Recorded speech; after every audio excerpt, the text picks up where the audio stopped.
Vanja Merano po para sa panlasangpinoy.com. Magluluto tayo ng stir-fried ginger beef. Ito yung mga ingredients na gagamitin natin. Beef tenderloin, scallions, honey, sesame oil, ground cumin, rice vinegar, cornstarch diluted in water, soy sauce, cayenne pepper, minced garlic, at minced ginger. Gagamit din tayo dito ng salt, ng ground black pepper, at ng cooking oil. Umpisa na natin. Ang una natin gagawin ay bubuuhin muna natin yung marinade. Paghahaluin lang natin yung rice vinegar. Importante na rice vinegar yung gagamitin natin dito. Yung soy sauce. Yung ginger.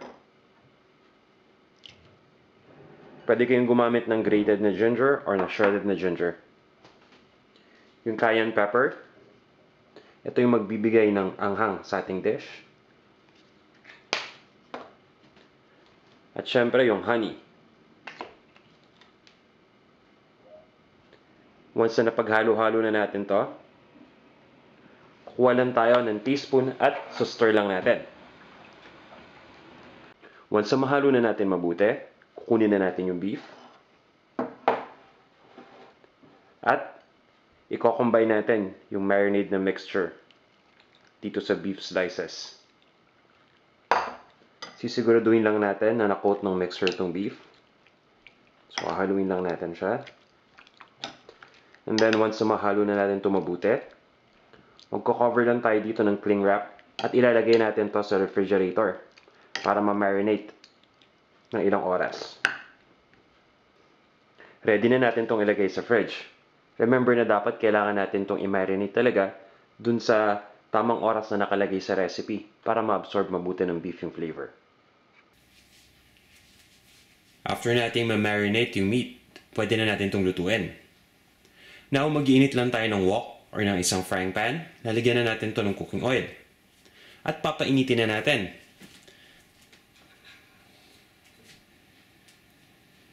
Hintayin lang natin na uminit itong cooking oil. Then, stir-fry na natin yung marinated na beef. Pwede na natin umpisa yung pag-stir-fry. So, dahan-dahan lang natin ilalagay yung marinated beef.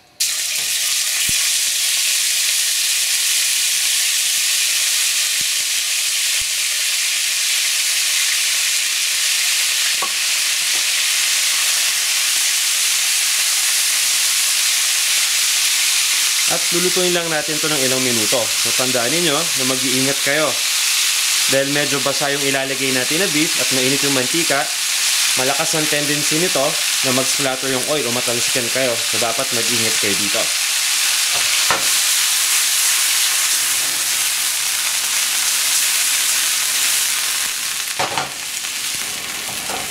Always remember na kapag nag-stir fry tayo, dapat high heat lagi yung gagamitin natin. So, at this point, makikita ninyo na lumalabas na yung liquid dito sa beef. Normal yan dahil na-marinate natin ito. So, ang gagawin ko dito, papabayaan ko lang ito mag-evaporate sandali. At pagkatapos nun, itatabi lang muna natin itong beef. Ilalagay natin ito sa isang plate at papabayaan muna natin doon. At umpisa na nating lutuin yung garlic, yung ginger, at yung ating scallion or yung green onion.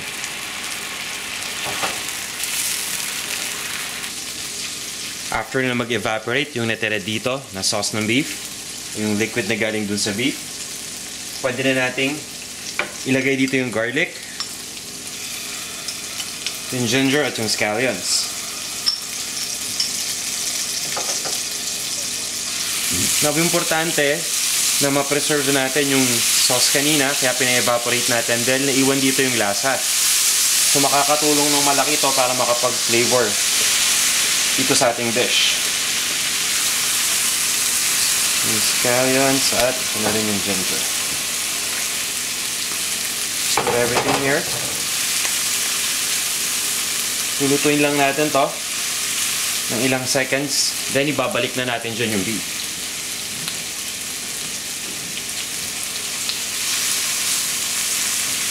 Ito na yung beef na stir fry natin kanina. Itutuloy lang natin itong lutuin ng ilang minuto.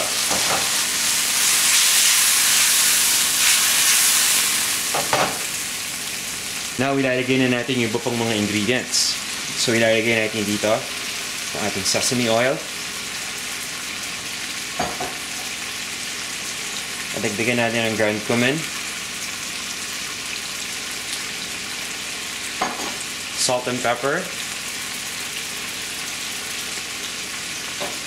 At yung dami nito, depende sa inyong preference. At haluin lang natin to.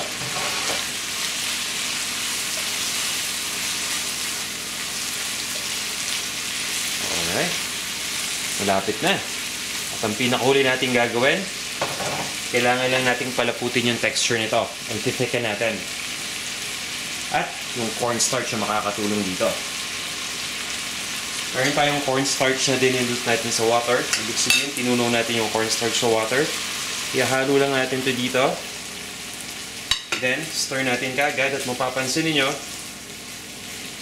na unti-unting nagtithicken yung texture nito. After a few seconds, nakikita niyo yung difference. So kapag ganito na, naging thick na yung sauce, at medyo dumidikit-dikit na yung beef, ibig sabihin pwede na to. Ang gagawin natin, to turn off na natin yung heat, at ililipat na natin to sa isang serving plate at isa-serve na natin. Para sa exact measurements, mga ingredients, at iba pang mga recipes na tiyak na magugustuhan ninyo, pumisita lang kayo sa panlasangpinoy.com. Ito na ang ating stir-fried ginger beef.